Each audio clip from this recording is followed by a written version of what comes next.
नमस्कार दोस्तों, आज सुनाएंगे आप सभी के लिए मजेदार चुटकुला नाच गीत। सुनिएगा और बताइएगा कैसा लगा। बहुत ही प्यारा नाच गीत है, तो आखिरी तक सुनिएगा, बहुत ही आनंद आएगा और एकदम झकास मजेदार गीत है।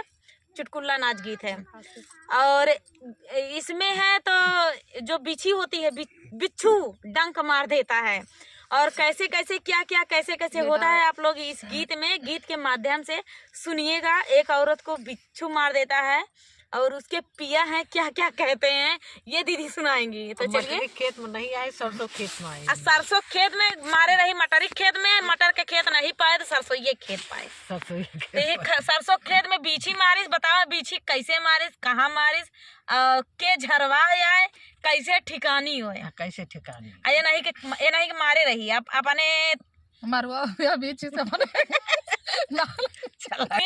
नहीं कि मारे सब देखा के ना 2 दिन रोज जाता। तो चलो भैया सुना।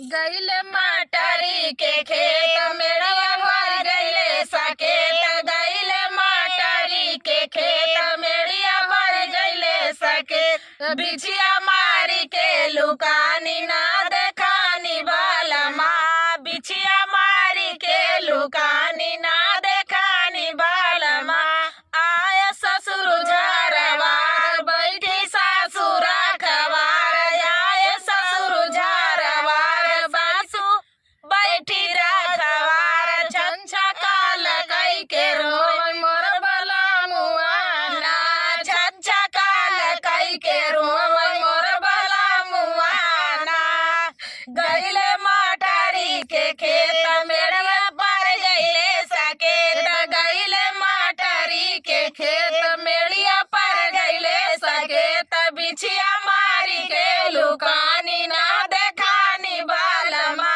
बिछिया मारी के लुकानी ना देखानी बालमा, आए जेठवा झारवार बैठी जेठनी रखवार, आए जेठवा झारवार बैठी जेठनी रखवार, झच्छा काल कई के रोवै मोर बला मुआना, झच्छा काल कई के रोवै मोर बला मुआना, गईले मटरी के खेत मेड़िया पर गईले सकेत, गईले मटरी के खेत मेड़िया पर गईले सकेत, बिछिया मारी के लुकानी ना देखानी बालमा, बिछिया मारी के लुकानी ना देखानी बालमा, आए देवरा झारवार बैठी छोटी रखवार, आए देवरा झारवार बैठी छोटी रखवार, छछा काल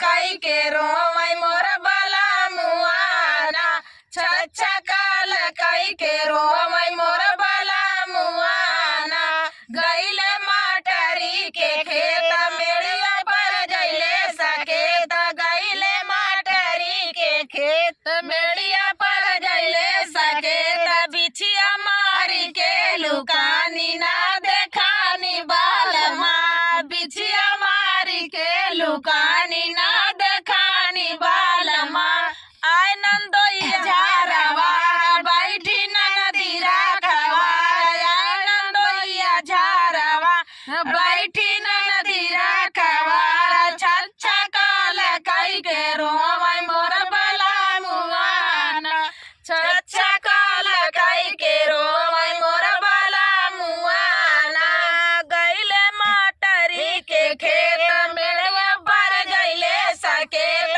गईले मटरी के खेत मेड़िया पर गईले सकेत, बिछिया मारी के लुकानी ना देखानी बालमा, बिछिया मारी के लुकानी ना देखानी बालमा।